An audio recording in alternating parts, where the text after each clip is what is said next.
Hello there. Have you ever heard of Pareto principle, which is also known as the law of the vital few or the 80-20 rule? I personally have heard of it many times. Vilfredo Pareto was an Italian economist and philosopher. This law is well known among people who love self-improvement or economics, or maybe both. I was first introduced to it several years ago by some book. Don't exactly remember which one it was. Pareto noticed that 80% of the land in Italy was owned by 20% of the population. According to the principle, named after him, 80% of consequences come from 20% of causes. It means that the relationship between inputs and outputs is not balanced. Speaking in terms of studying, you can spend 30 minutes on preparing for a test in order to get B, or you can spend extra 2 hours and get A. As you can see, 20% of your time, namely half an hour of preparing for the test, led to 80% of consequences.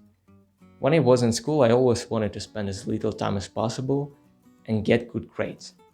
Actually, most of the time I did reach that sweet spot, which let me stay a straight A student without overworking.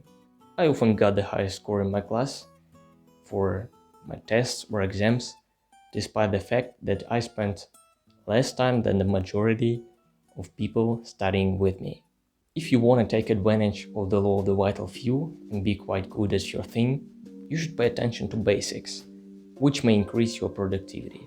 Whether you work from home or take online classes or just do your homework from time to time, your environment is really important.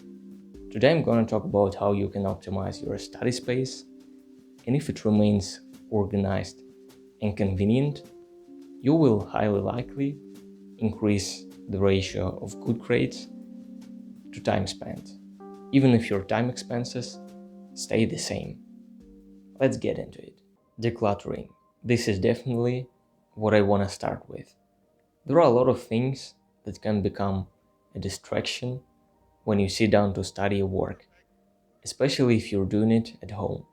If you want to improve your study space, look at your desk first. By the way, I've tried many different types of tables and desks throughout my life, massive and smaller ones, and I realized that I personally like keeping my environment simple, so minimalistic desks work much better for me. And I don't like having shelves right in front of or above my head. I tend to put books and cloths I'm not using at the moment into the closet and get them out of sight. What else can be on your table? Maybe paper.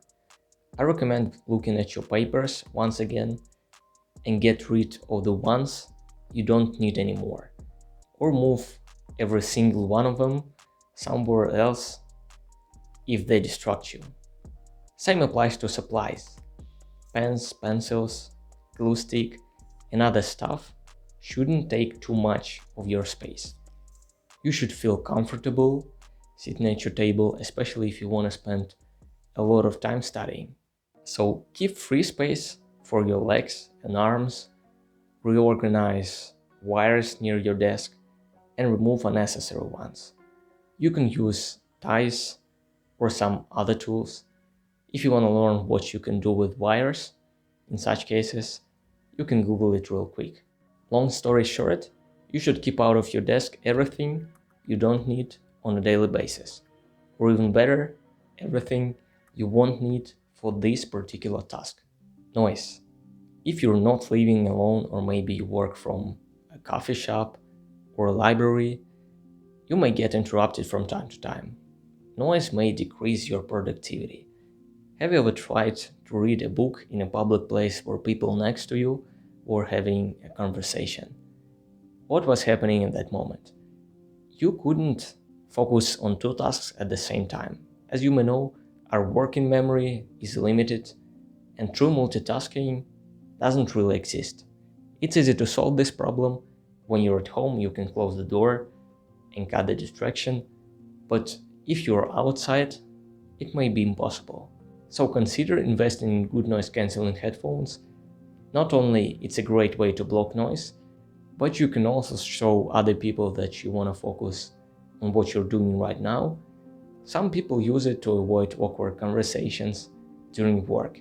But if it's always noisy at the place you work from, maybe it's time to think about alternative places where you will be more efficient.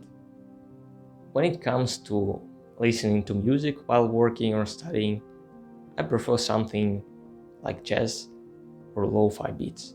Such music doesn't distract me, and it's easier for me to start working on some particular tasks if I'm listening to such music at the moment. Lighting. Different people study or work at different times of the day. If you do it only when the sun went down, you should pay extra attention to good artificial lighting in your room.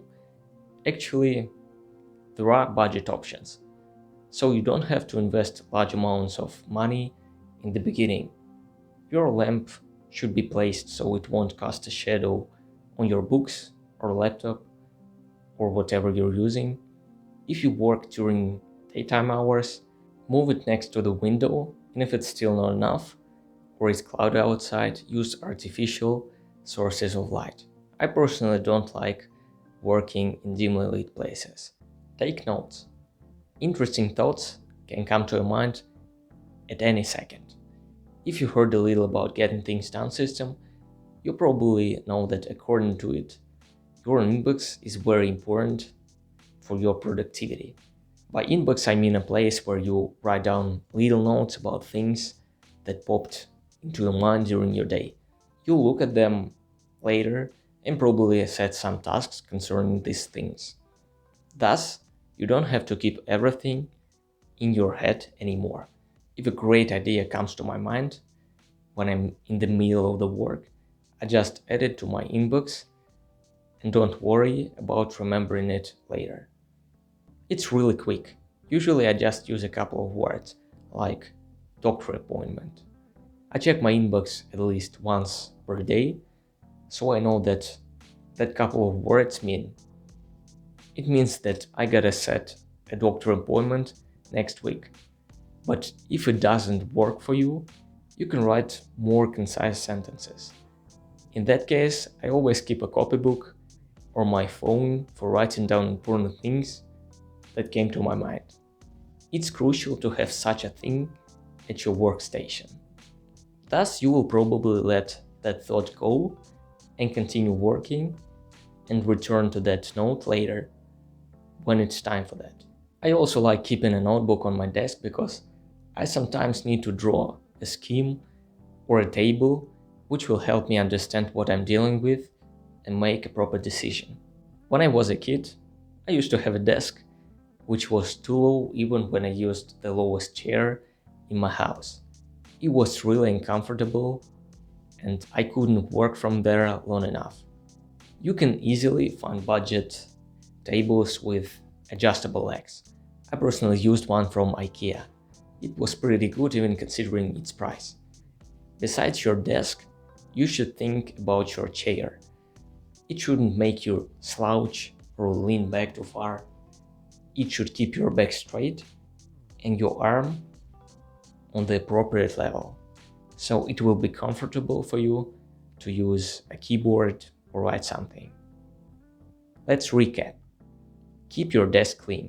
Don't keep things you don't need for studying or working at your workstation. Organize wires and have some place for your arms. Cut noise, close the door, and maybe use noise-canceling headphones.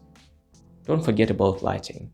Use natural sources of light, but if it's not enough, add artificial ones. Always have something to write down your thoughts. And last one, create a comfortable space, which will help you keep working longer. Subscribe and watch other videos if this one was helpful, and have a good day.